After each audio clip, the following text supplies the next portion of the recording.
একটা মাত্র দল কেবল ডিসেম্বরের মধ্যে নির্বাচন চান। আমি অনেক ভেবেছি প্রফেসর মোহাম্মদ ইউনূসের জন্যে এই রকম একটা ভুল করা কি সঙ্গত? এটা কি মানায় তার কাছে? মানে উনি ভুল করে বলেছেন এরকম কি হতে পারে? উনি জানতেনই না যে একটারও বেশি প্রায় 29টার মতো দল ইতিমধ্যেই ডিসেম্বরের মধ্যে ভোট চেয়েছেন।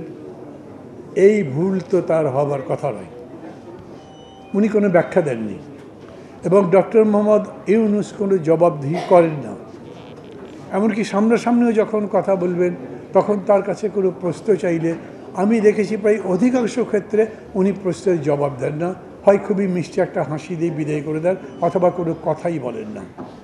এটার একটা সমস্যা হচ্ছে, আমরা যে সংলাপের কথা বলি, সংলাপ এখন বলা হচ্ছে মূল যে ব্যক্তি তার সাথে আমাদের প্র্যাকটিক্যালি কোনো সংলাপ কখনো হয় না। 4 বার এবং গতকালকে যদি ধরেন তাহলে 5 বার উনি সব রাজনৈতিক দলগুলোকে ডেকেছেন কথা বলবার জন্যে এবং প্রায় প্রত্যেকটা বৈঠকের শুরুতেই উনি বলেছেন উনি খুবই ভালো ফিল করেন যখন উনি এই বৈঠকের সামনে পড়েন।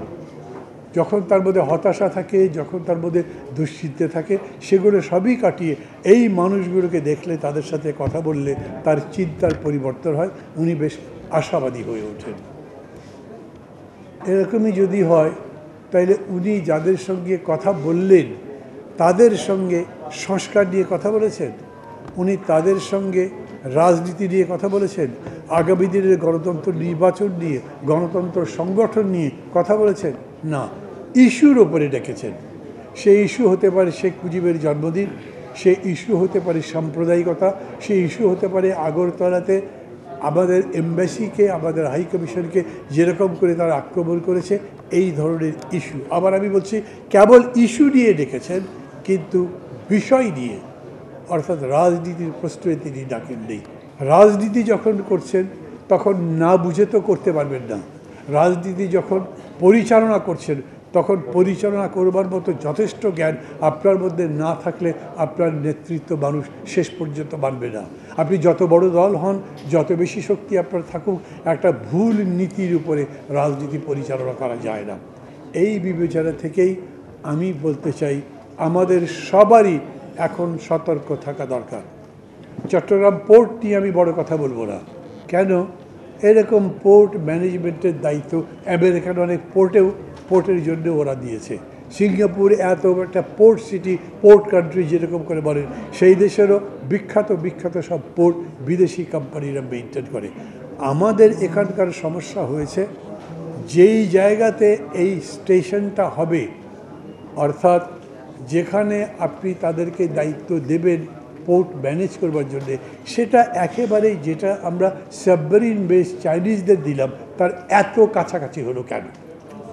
এই প্রশ্ন করতেই পারছেন না আপনি, আর করতে পারছেন না বলে তার জবাব দেওয়ার কিছু নাই। আর আমি এটা তো প্রথমেই বলেছি, প্রশ্ন করলেই যে জবাব পাবেন এই রকম একটা প্রশাসন, এরকম একটা সরকার দেশ চালাচ্ছে না। অতএব সামগ্রিক এতগুলো প্রশ্নের মধ্যে সামনে থেকে আমরা যে খুব বুঝে শুনে চলতে পারবো তারা, কিন্তু আমি মনে করি সতর্ক থাকা দরকার। আমি অনেস্টলি বলি, আমি জানি একটু যদি কথা বলি তাহলে সালাউদ্দিন সাহেব অবশ্য চলে গেছেন, যারাই আছেন জামাতে ইসলামের মতো পার্টি তারাও তো জুনে ভোটের কথা বলেনি, তারা বলেছে ফেব্রুয়ারি।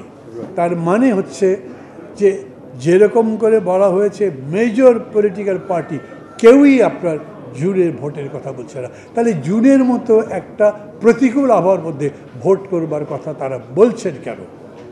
এইটা বিবেচনা করেই আমাদেরকে সতর্ক থাকা দরকার, ঐক্যবদ্ধ থাকা দরকার। এর সাথে সাথে আমাদের প্রতিবেশী যারা আছে, আমাদের আরও পাল্টা যা হতে পারে সেগুলো খেয়াল রেখে আমাদের ঐক্যটা বেশি দরকার।